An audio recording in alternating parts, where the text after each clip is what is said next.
திறமையானவர்கள் உள்ளார இருக்கக்கூடும். அதுக்கு முந்தைய ஸ்டாலினுக்கும் உதயநிதி ஸ்டாலினுக்குமே நடுவில் ஒருத்தர் வந்துட்டு போகக்கூடிய வாய்ப்பு இருக்குது. இருந்தாலும் ஸ்டாலினுக்கு பிறகு உதயநிதி தான் அப்படின்னு அதாவது ஒரு 10 வருஷங்கிறத ஒரு ஏறாம்பாங்க.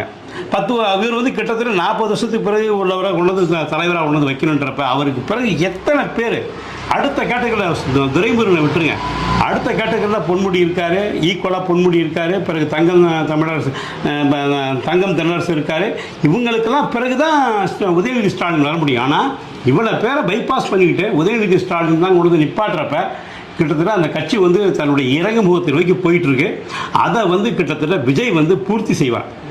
எனக்கு தெரிஞ்சு வந்து பொலிட்டிக்கலாக ஒரு கேரி ஓவர் பண்ணக்கூடிய நிலைமை தமிழ்நாட்டில் இருக்குன்னா அது விஜய்க்கு தான் இருக்குது.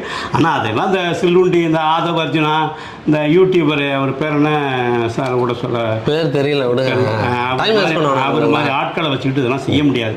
அதுக்குன்னு சில பொலிட்டிக்கல் ஸ்ட்ராட்டஜிஸ்ட் அவங்களுக்கு